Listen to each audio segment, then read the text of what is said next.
मद किसे कहते हैं?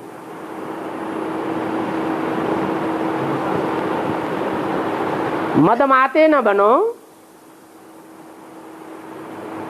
मद माने नशा। देह अहंकार का नशा होता है, उसका नाम रहा माद्री। 5 पांडवों का मतलब 5 पांडव नहीं थे सिर्फ, ये कैटेगरी बताई गई है भारतवासियों की।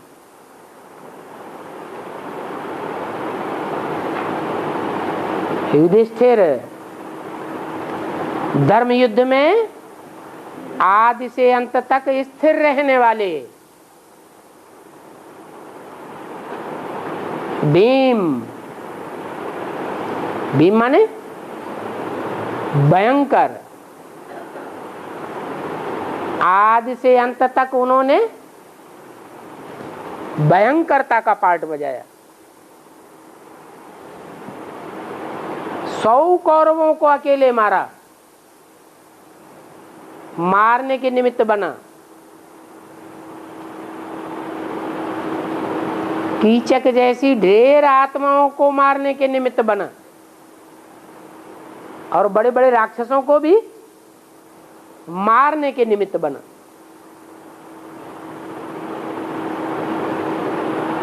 तो जो भयंकर भयंकर कार्य होता था वो करता था।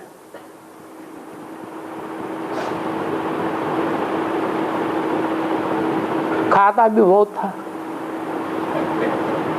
काम ज्यादा करेगा तो खाएगा कि नहीं खाएगा? है, बहुत खाता था। भीम कर्मा ब्रकोदर है, जैसे भेड़िया होता है ना, बहुत खाता है, बड़े पेट वाला।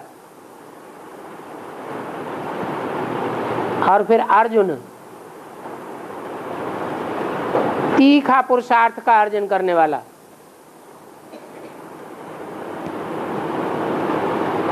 जो ईश्वरीय ज्ञान रतन है उनको अच्छे तरह से बुद्धि रूपी तरकस में धारण करने वाला।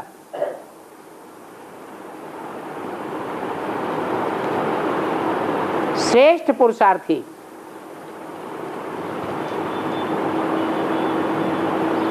ऐसा श्रेष्ठ पुरुषार्थी जिसको भगवान बहुत सपोर्ट करते हैं, खूब साथ देते हैं, उसे कहा जाता है बुद्धिमान नर अर्जुन। मनुष्यों के बीच में जो बहुत बुद्धिमानी का काम करता है।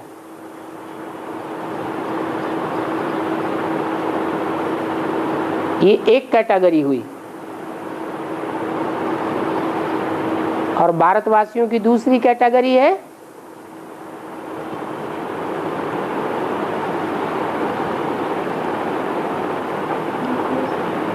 नकुल और सहदेव। जो आत्माएं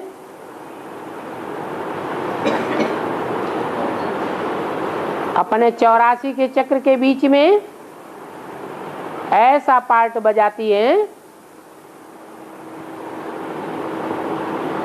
कि न भारत की पक्की रहती हैं और न विदेश की पक्की रहती हैं।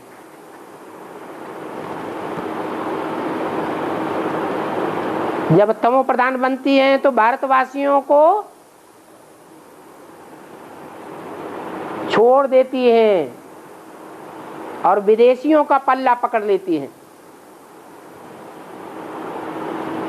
विदेशियों के चक्कर काटने लगती हैं। कौन है वो? है कौन?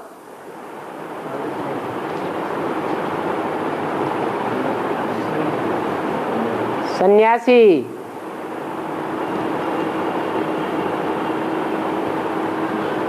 और जब सतो प्रधान होते हैं तो ऐसे देखने में आते हैं जैसे पक्के भारतवासी त्यागी तपस्वी हैं। इसलिए न स्कूल के हैं पक्के, न उस स्कूल के हैं पक्के। उनका नाम दिया है नकुल। वास्तव में नकुल न्योला को कहा जाता है, जो सांप जैसी विषयी विकारी आत्माओं के टुकड़े टुकड़े कर देता है, खंडन कर देता है। इसे बाबा ने बताया है, ये सन्यासी जब निकलेंगे तो जितने भी विधर्मी हैं, विषय विकार का विष उगलने वाले हैं, उन सबका खंडन खंडन करके रख देंगे, टुकड़े टुकड़े कर देंगे। तब तुम बच्चों की जीत हो जाएगी।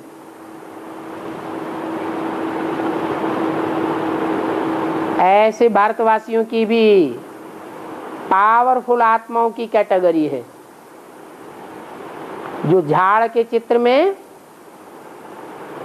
दाईं ओर मोटी जड़ के रूप में दिखाए गए हैं, माने बहुत पावर भरी हुई है। और आखिरी है पांडवों की आखिरी कैटेगरी सहदेव,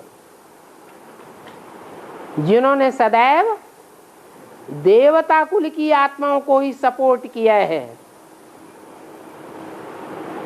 दूसरे धर्म की आत्माओं को सपोर्ट नहीं किया है। नहीं तो बौद्ध धर्म के लोग बड़े आसानी से मुस्लिम और क्रिश्चियन धर्म में कन्वर्ट हो गए। उनकी तलवार गर्दन पर रखी गई और बीवी बाल बच्चों को सरेंडर कर दिया।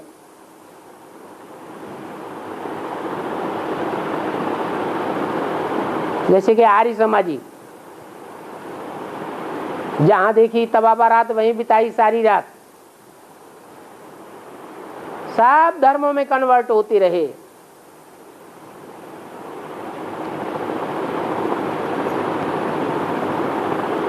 पुराने धर्मों को छोड़ा, नए धर्म को पकड़ा,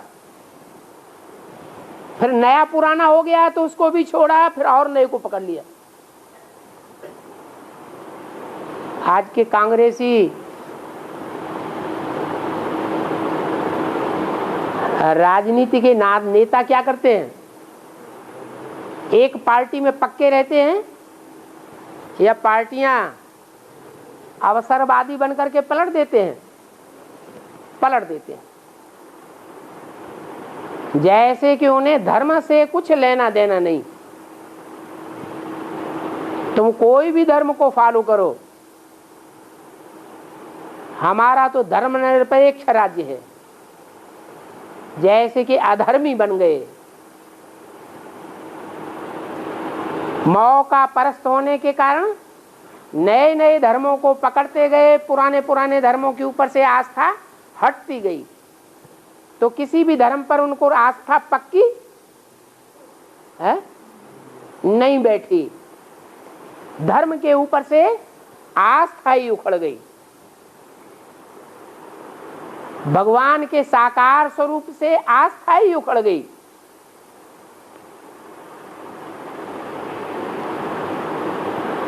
तो जो सहदेव की क्वालिटी के भारतवासी होते हैं, वो ऐसी कैटेगरी के नहीं होते हैं। वो सदैव देव आत्माओं को सहयोग देने वाले हुए, और इतना सहयोग देते जितना देव आत्माओं ने भी सहयोग नहीं दिया भारत को। जैसे स्वतंत्रता संग्राम में हिंदुओं ने ज्यादा बलिदान दिए हैं या सिखों ने ज्यादा बलिदान दिए? ज्यादा बलिदान किसने दिए? सिखों ने ज्यादा बलिदान दिए।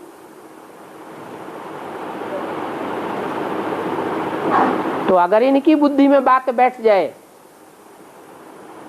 तो ये सपोर्ट सिर्फ देवता धर्म की आत्माओं को करते हैं, दूसरे धर्मों से सदैव इन्होंने टक्कर ली है।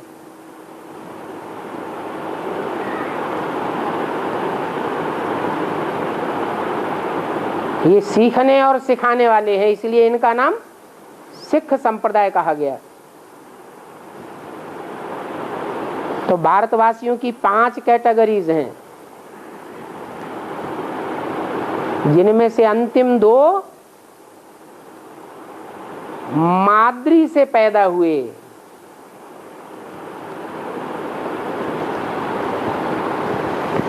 अहंकार बहुत होता है। काहे का अहंकार? देह का अहंकार। और मोटे ताजे हष्ट-पुष्ट भी होते हैं।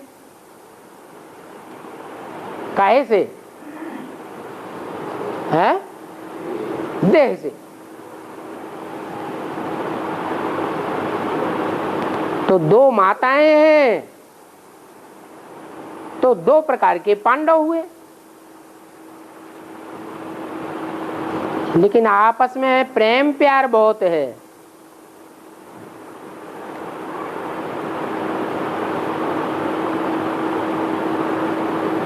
कुंती में त्याग तपस्या ज्यादा थी, तो उससे पैदा हुए बच्चों में भी त्याग तपस्या ज्यादा रही।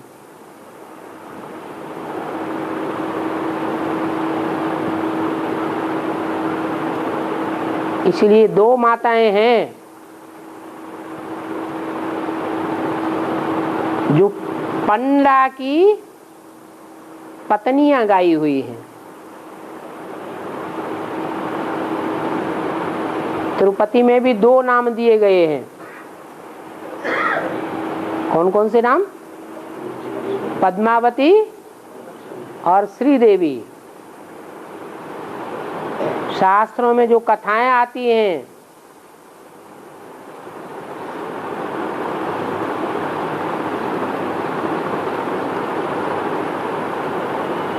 वहां भी 2 रानियों के नाम आते हैं, सुरुचि और सुनीति।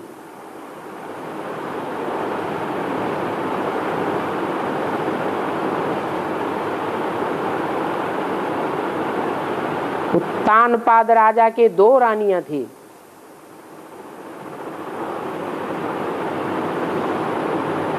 नाम क्या रखा राजा का? हाँ? उत माने ऊंचा, ऊंचे, ऊपर। तान माना तान लिया। पाद माने बुद्ध रूपी पांव। बुद्ध रूपी पांव को जिसने ऊपर टांग दिया या तान दिया। सदैव बुद्ध रूपी पांव जिसका ऊपर ही धरा रहे, वो कौन सा राजा हुआ है? कोई तो आत्मा होगी ना, जो याद में इतनी तीखी हो कि अंत समय में सदैव बुद्धि रूपी पांव ऊपर ही पड़ा रहे।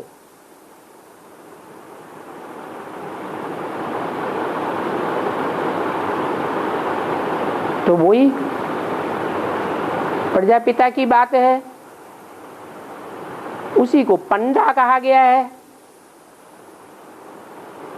जिसमें रास्ता बताने वाला प्रवेश करता है।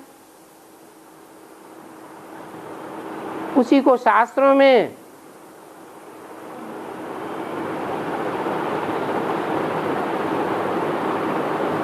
दिखाया गया है कि दिति और अदिति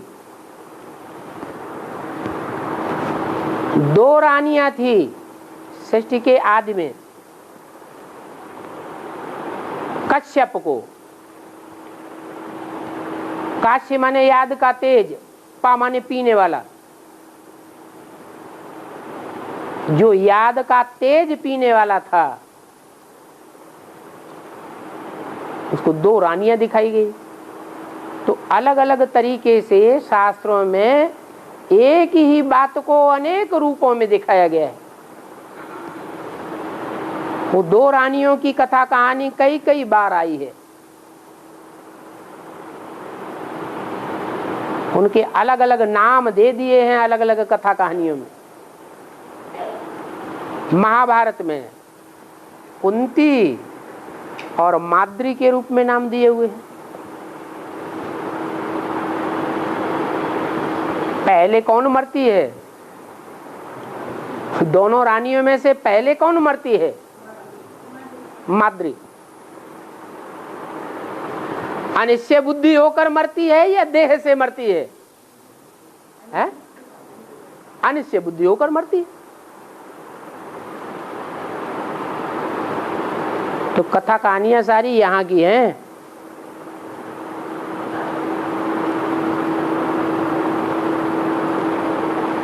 देह अभिमानी का नाम दिया गया है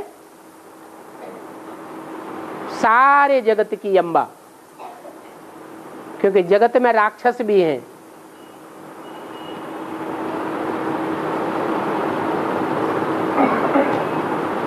राक्षसों का कंट्रोलर कौन बनेगी?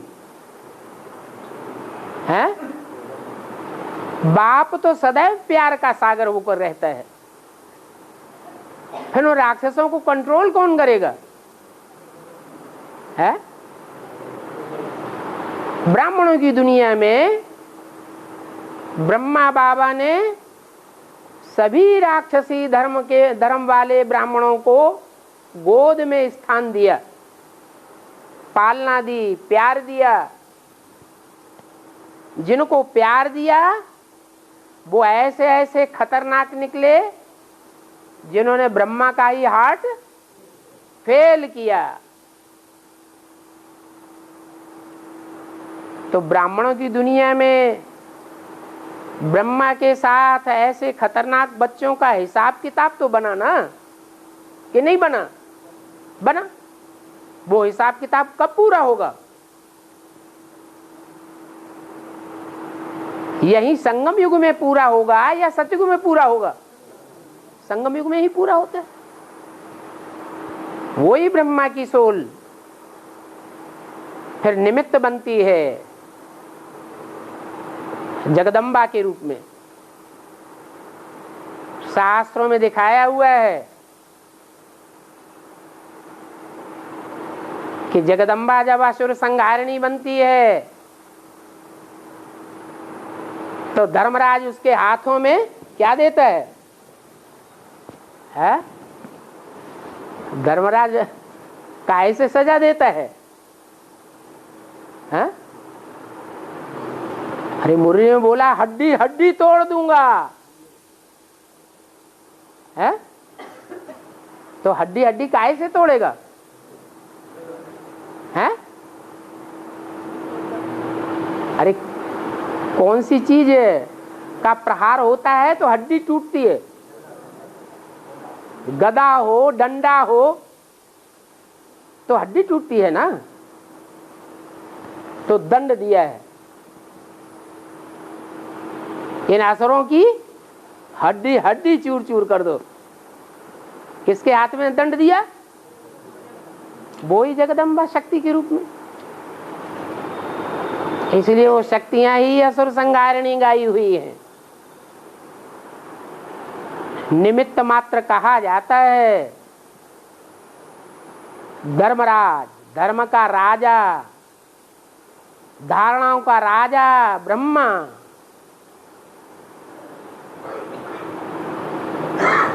जैसे शंकर के लिए कहते हैं शंकर द्वारा विनाश, परंतु शंकर तो करता नहीं है। प्रैक्टिकल में वो कार्य करता कौन है? हैं? शक्तियां ही करती हैं। शक्तियों में भी खास निमित्त वो हैं जो रुद्रमाला के मणके हैं।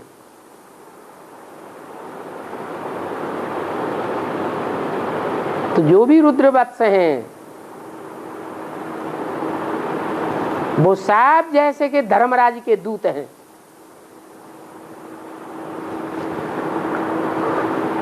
और है त्रि माने तीन, गायन माने गायन। ऐसी तीन देवियां जिनका विशेष गायन है। तीन देवताओं के तो नाम मालूम है। कौन है तीन देवताएं? त्रिदेव, ब्रह्मा, विष्णु, शंकर। तो उनकी 3 देवियां भी होंगी कि नहीं होंगी? वो 3 देवियां जब सम्मिलित रूप से कार्य करती हैं तो गायत्री कही जाती है। और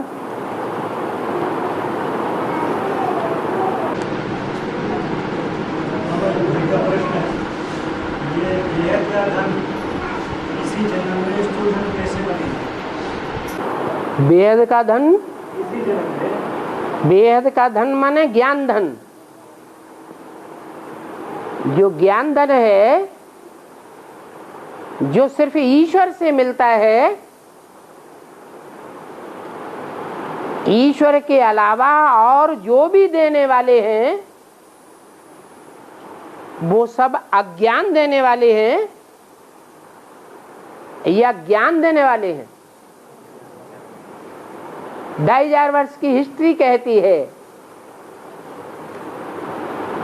जितने भी धर्मात्माएं हुए, महात्माएं हुए, ऋषि मुनि हुए, प्राचीन ऋषि मुनि ने तो स्वीकार भी किया, नेति नेति, हम आदि मध्य अंत को नहीं जानते। लेकिन और जितने भी धर्म पिताएं हुए, बड़े बड़े मनीषी हुए, उन सब ने जो कुछ भी बोल बोल के सुनाया, सिखाया मनुष्यों की जनरेशंस को, उससे दुनिया नीचे गिरी या ऊपर उठी? नीचे गिरती गई। तो एक है सच्चा ज्ञान देने वाला, सच्ची जानकारी देने वाला कि जीवन को कैसे चलाना चाहिए, और बाकी सब हैं अज्ञान देने वाले।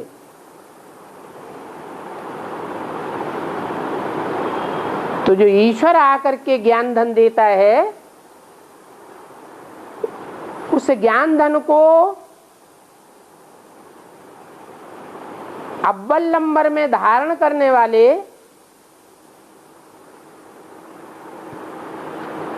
सुन के सुनाने वाले, समझ के समझाने वाले, मान करके दूसरों से मनवाने वाले,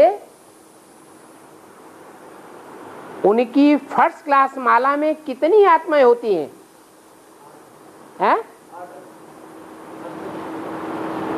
वो तो फर्स्ट क्लास से भी ऊपर है। 108 108 जो राजाएं होते हैं वो सिर्फ सतयुग, त्रेता, द्वापर, कलयुग में ही राजाएं बनेंगे, और उनके पास स्थूल खजाना बनेगा। वो भविष्य में ही बनेगा या यहां भी बनेगा? है? तो फिर पूछते काहे के लिए जब जानते हो तो? है?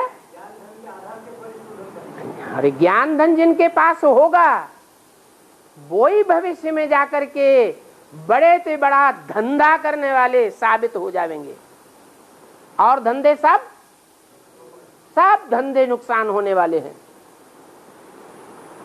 एक ईश्वर का धंधा, ब्राह्मणों का धंधा संसार में चारों तरफ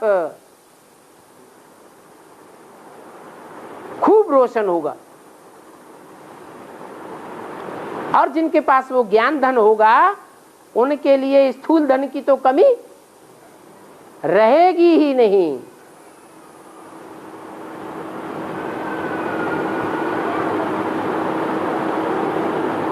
इस बात पर निश्चय न होने के कारण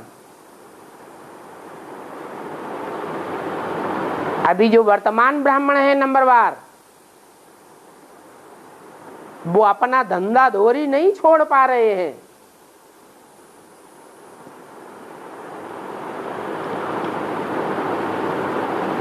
विनाशी धंधों में ही तन, मन, धन, समय, संपर्क और संबंधियों की शक्ति लगा रहे हैं।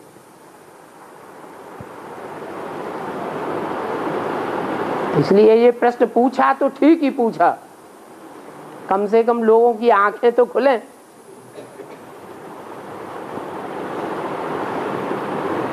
और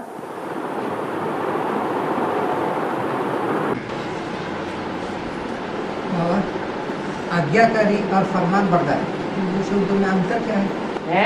अंतर क्या है?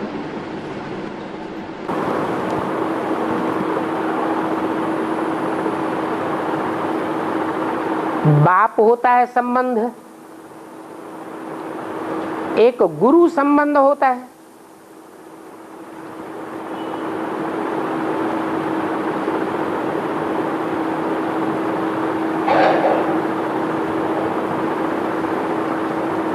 राजाई जैसा कंट्रोलिंग पावर किसके पास होती है? गुरु के पास होती है या बाप के पास होती है?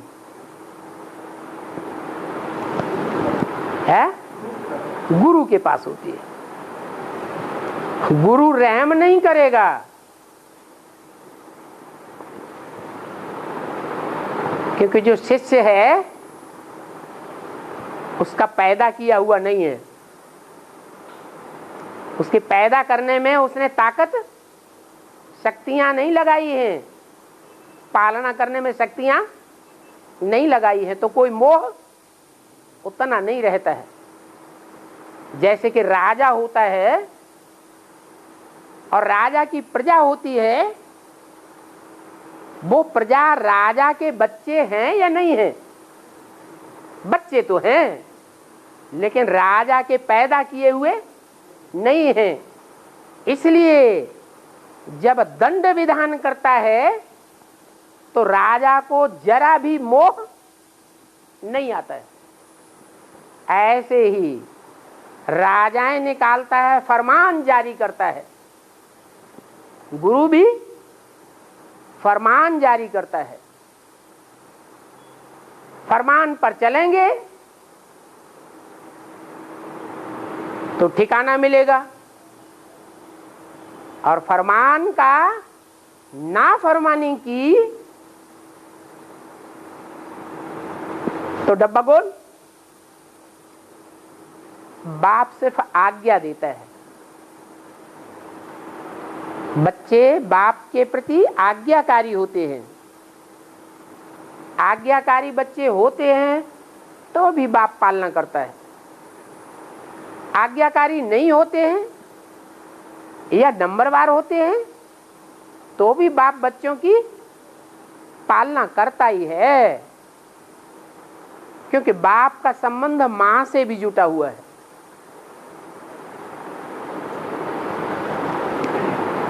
बाप में मोह नहीं होगा, लेकिन मां के अंदर तो मोह होता ही होता है।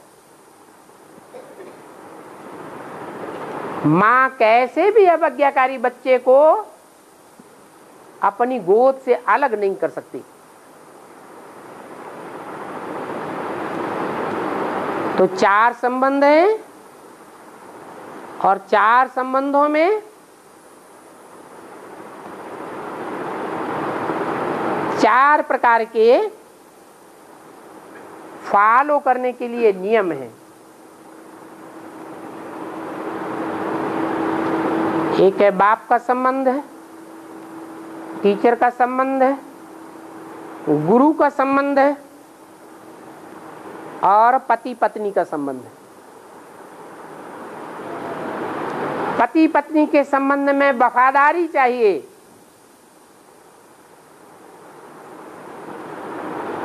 पति अपनी पत्नी से विशेष किस बात की आशा रखता है?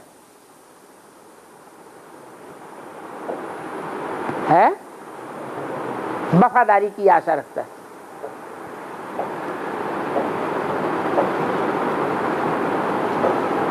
अगर पत्नी वफादार नहीं तो पति पत्नी का संबंध ही जैसे खलास हो जाता है। इसलिए 4 बातें बताई हैं 4 संबंधों के हिसाब से: आज्ञाकारी, वफादार, फरमानबरदार, ईमानदार।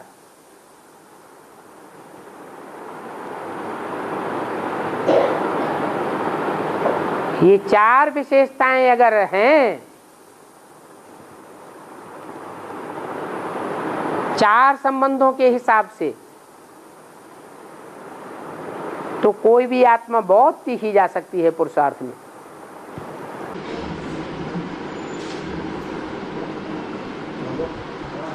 एक वार्तालाप में कहा है, शंकर प्रेरणा देता है शक्तियों को और विनाश कराता है।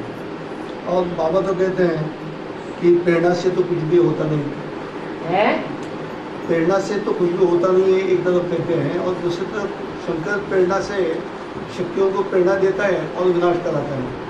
कब? दो बातें भी। कब?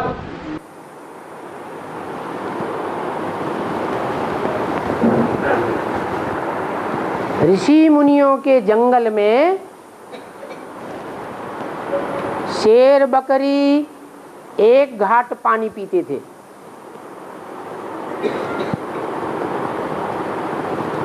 वो हिंसक क्यों नहीं बनते थे?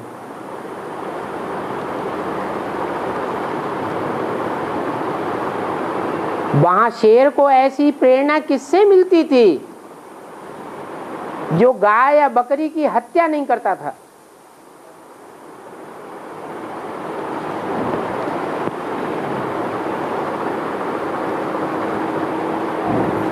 किसकी प्रेरणा का प्रभाव था?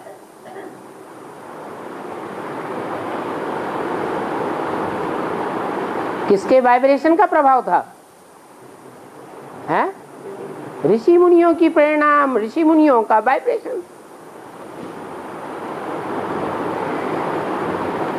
ये एक तरह से कंट्रोलिंग पावर है, ऊंचे से ऊंची। और भगवान किसी को कंट्रोल करता है कि नहीं करता है? हैं? कोई पावर इंपोज करता है किसी के ऊपर? कोई कार्य कराने के लिए भगवान निराकार शिव जो है वो इस सृष्टि पर आता है तो किसी के ऊपर कुछ दबाव डालता है किसी बात का कि ऐसा करना ही पड़े? करता है? है? नहीं करता है। वो सिर्फ रास्ता बताता है। किसी के ऊपर वाइब्रेशन का भी प्रभाव नहीं डालता,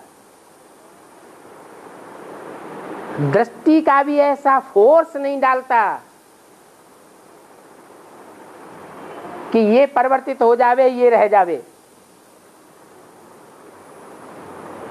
वाचा का भी ऐसा कोई किसी के ऊपर फोर्स नहीं डालता कि उस वाचा के दबाव से कोई को परिवर्तन होना लाजमी हो जाए। नहीं तो 70 साल हो गए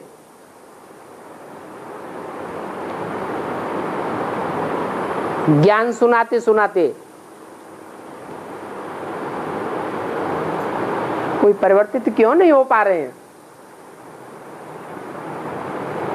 क्योंकि भगवान किसी को प्रेरणा नहीं देता, अपने वाइब्रेशन का प्रयोग नहीं करता, अपनी वाचा के फोर्स का प्रयोग नहीं करता,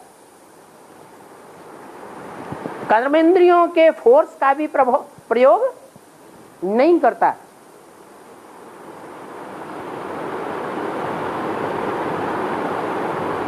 अगर ऐसा करे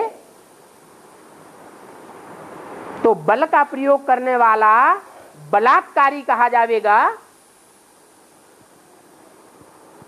या सहज योग सिखलाने वाला कहा जाएगा? है?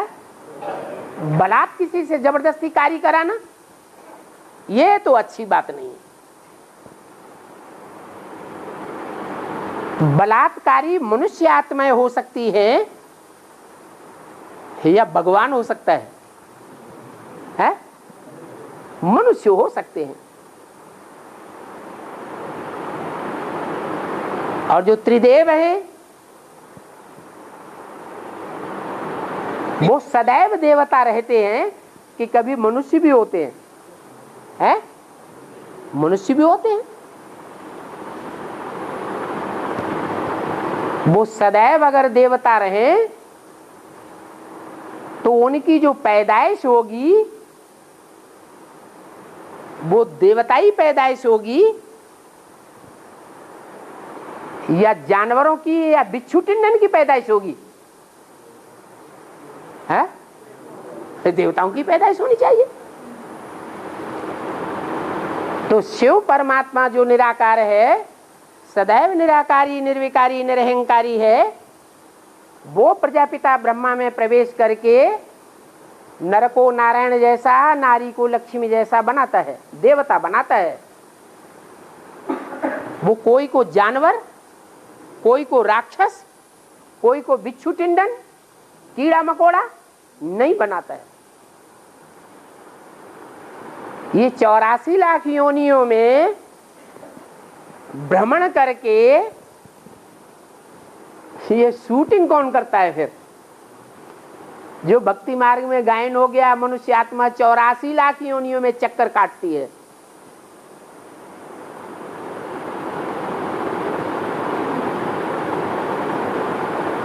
किसकी यादगार है? मनुष्य आत्मा ही ऐसे कर्म करती है। ऐसे जानवरों के, बिच्छू टिंडनों के स्वभाव संस्कार धारण करती है।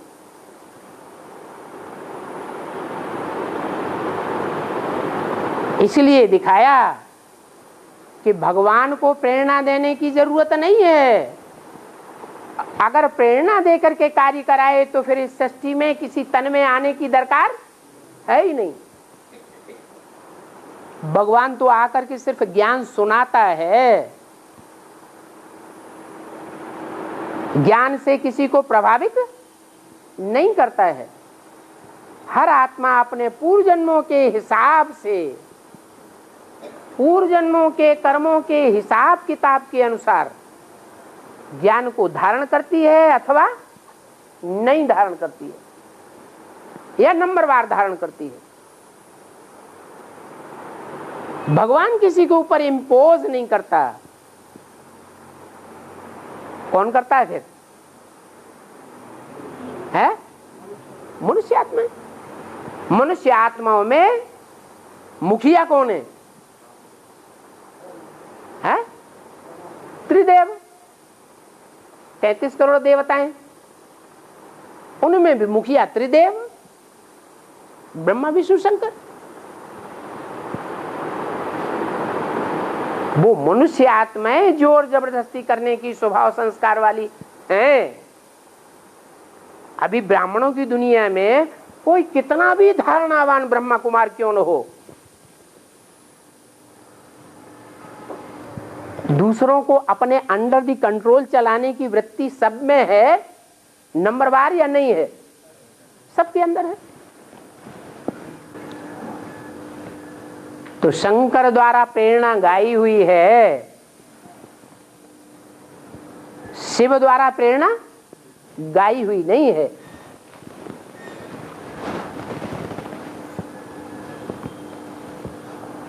और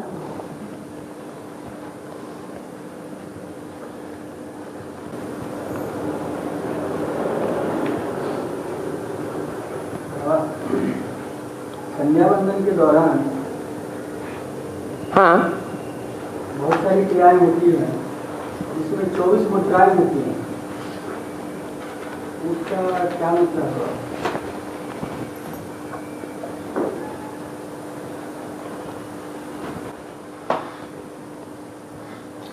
कौन कौन सी 24 मुद्राएं होती हैं?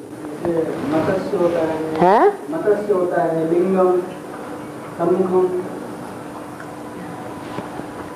हाँ, इस तरह से मुद्राएं होती हैं। हाँ? और भी मुद्राएं होती है, इस तरीके से 24 मुद्राएं होती हैं। वो संध्या कोई होती है, सवेरे को नहीं होती। सवेरे को भी होती है।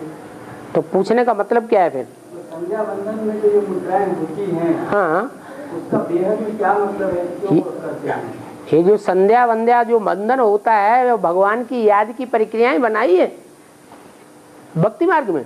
ये हठ योग की प्रक्रियाएं हैं या राजयोग की प्रक्रियाएं हैं? हठ योग की प्रक्रियाएं हैं, मनुष्यों की बनाई हुई प्रक्रियाएं हैं। राजयोग का तो उनको पता ही नहीं है कि भगवान ने आकर के जब राजयोग सिखाया था तो सीखने वाली जो मनुष्य आत्माएं थी उन्होंने अलग अलग प्रकार के स्वभाव संस्कार धारण किए हुए थे। मत्स्य माने मछली, कोई मछली जैसा स्वभाव संस्कार धारण करने वाली भी होते हैं। मछली क्या करती है? मत्स्य न्याय प्रसिद्ध है, बड़ी मछली छोटी मछली को खा जाती है।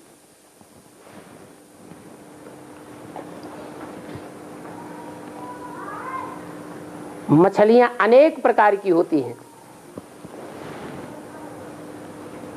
माने मछली जो सागर में रहने वाली हैं, जिनका जीवन सागर में ही होता है, वो मछलियां ब्राह्मणों की दुनिया में ज्ञान सागर के अंडर दी कंट्रोल पनपने वाली हैं। ज्ञान सागर की दुनिया से अगर बाहर के माहौल में चली जाएंगी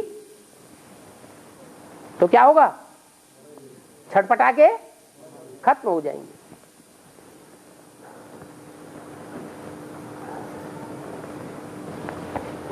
तो इस तरह का स्वभाव संस्कार धारण करने वालों जो उपासक हैं, उनके आधार पर मत्स्य नाम रख दिया। जो भी नाम दिए हैं वो काम के आधार पर दिए हैं या ऐसे ही दे दिए हैं? काम के आधार पर दिए। भक्ति मार्ग में स्थूल बातों को उठा लिया है, वो स्वभाव संस्कार तो धारण करने वाली बात नहीं आई। क्या किया उन्होंने? शरीर का जोड़ गांठ करके ऐसा रूप बनाया जो नाम पड़ गया मत्स्य। और जैसे आसनों के नाम रख दिए हैं, ये भी तो हठी हो गए। भुजंगासन, भुजंग माने है सर्प। देखने में ऐसे लगता है, शरीर का ढांचा ऐसा बना देते हैं जैसे सांप, सारा शरीर नीचे पड़ा हुआ है और छाती गर्दन और सर ऊपर उठ गया, तो नाम रख दिया मत्स्यासन, वो भुजंगासन। ऐसे ही मछली का रूप बना लेते हैं,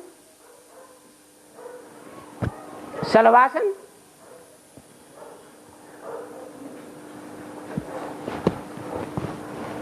और सारे इधर ही इकट्ठे होके आ रहे हैं।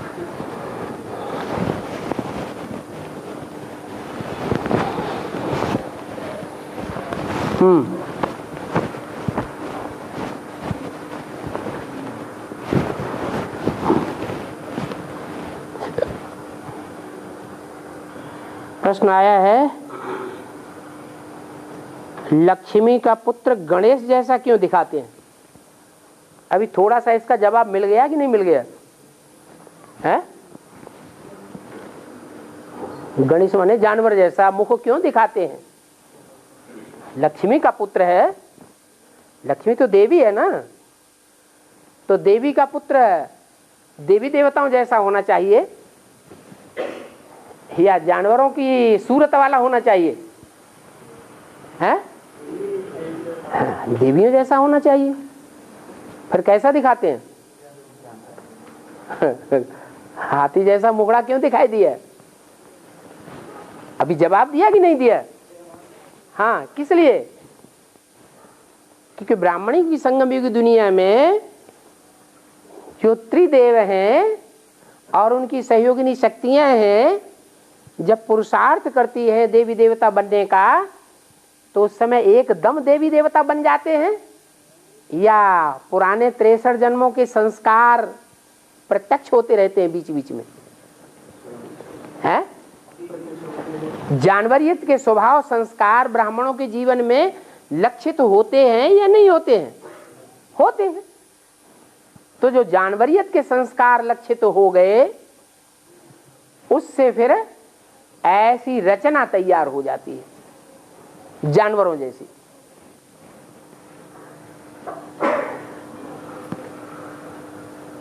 जब देवी देवता बन जाएंगे एवरलास्टिंग, तो सतयुग में देवताएं पैदा होंगे या कोई जानवर भी पैदा होंगे?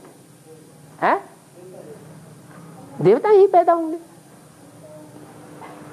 ये द्वापर कलयुगी जो संस्कार हैं वो ब्राह्मणों के जीवन में जानवरियत के संस्कार, कीड़े मकोड़ों के संस्कार प्रदर्शित होते रहते हैं। शूटिंग पीरियड में लक्षित होते रहते हैं। इसलिए गणेश हनुमान की पूजा द्वापर में दिखाते हैं या कलयुग में दिखाते हैं? है? कलयुग में दिखाते हैं।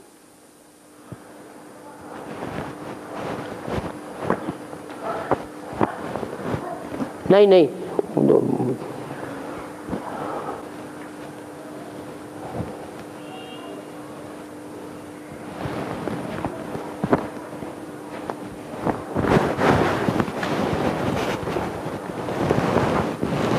प्रश्न आया है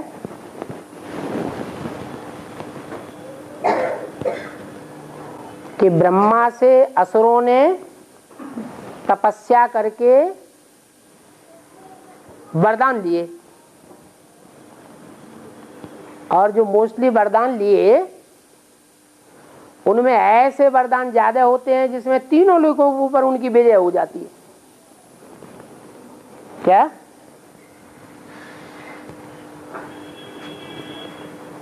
स्वर्ग में भी राक्षस राज्य कर लेते हैं, पृथ्वी पर भी राज्य करते हैं, और पाताल लोक में भी राज्य करते हैं। तो इसकी शूटिंग कैसे होती है?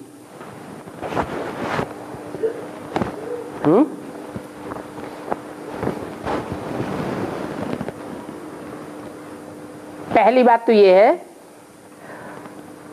ब्राह्मणों की संगम युग दुनिया में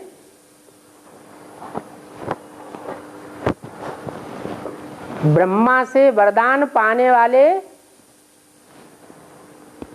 असुरों की संख्या कहां ज्यादा दिखाई पड़ रही है? हैं? ब्राह्मणों की संगम युग दुनिया में। ये सीढ़ी के चित्र में साबित तो हो गया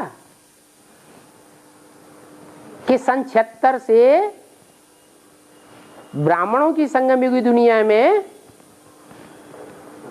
9 कोटि के ब्राह्मण हैं, 9 कैटेगरी के। राक्षसी ब्राह्मण में भी हैं और श्रेष्ठ ब्राह्मण भी हैं। सन 76 से पहले सारी ही ब्राह्मणों की दुनिया में सिर्फ राक्षसों का राज्य था। देवताओं का राज्य था या नहीं था? हैं? नहीं था। ज्ञान के आधार पर जब राक्षसों का राज्य था तो उन्होंने वरदान ले लिए। किससे? हैं? ब्रह्मा से वरदान लिए।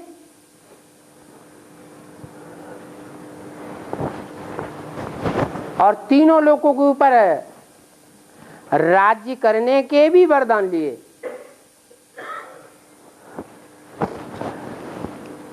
तो अभी ब्राह्मणों की संगम युगी दुनिया में दुनिया वालों को जो स्वर्ग दिखाई पड़ता है,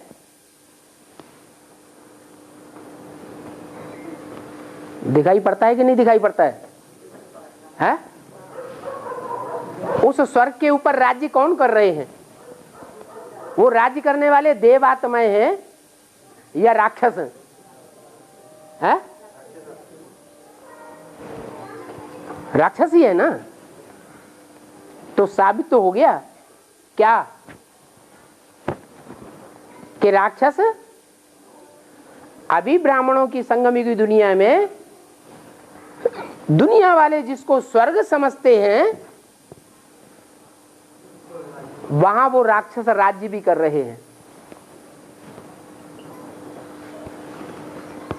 और जो राजा इंद्र है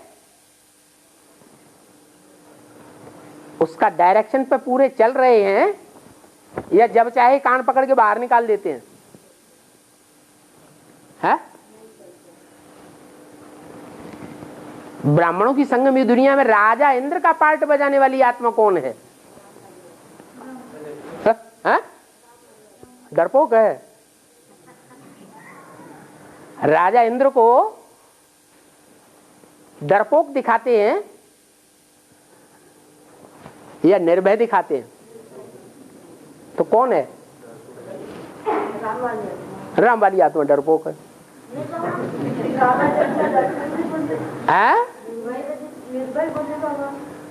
निर्भय माने किसी का भय नहीं। और राजा इंद्र को भय रहता है कि नहीं रहता है? मेरे स्वर्ग लोक के ऊपर कोई आक्रमण न कर दे, स्वर्ग के ऊपर कोई विजयी होके न बैठ जाए। तो कौन है ऐसी वो आत्मा?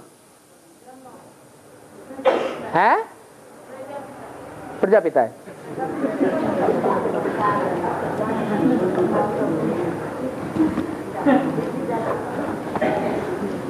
प्रजापिता बहुत भयभीत है।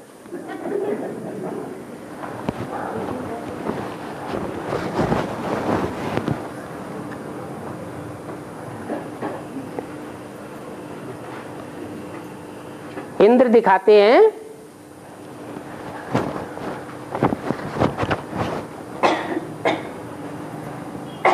कि स्वर्ग पर राज्य करने का अधिकारी तो था या नहीं था?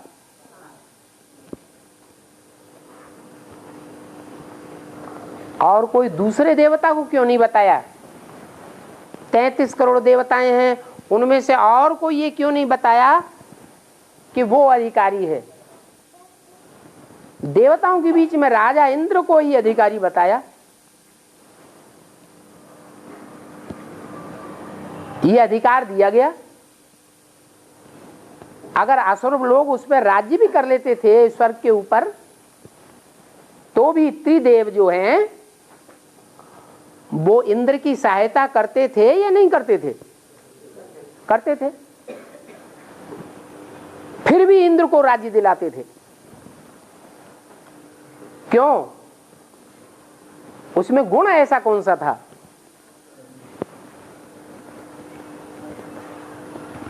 है?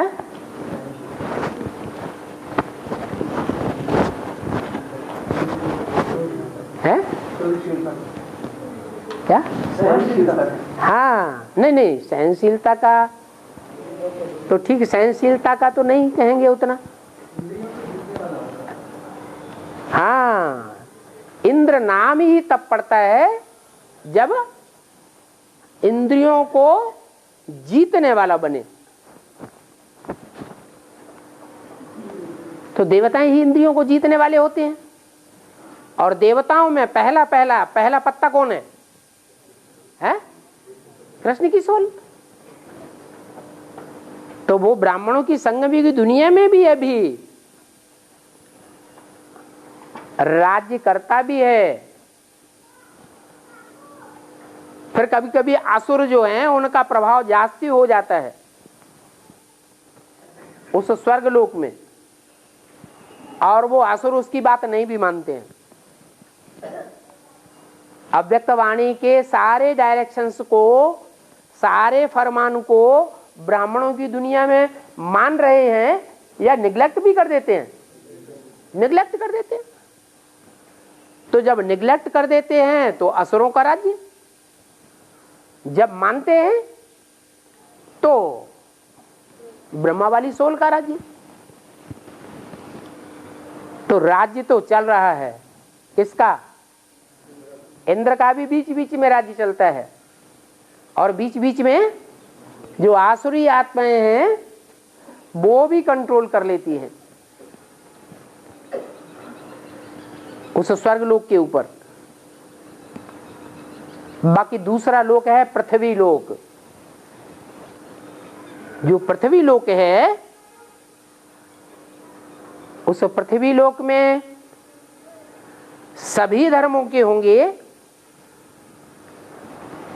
या सिर्फ देवताएं होंगे? सभी धर्मों के मौजूद होने चाहिए। पृथिव्यात इति पृथ्वी, जो फैलती जाती है वो पृथ्वी।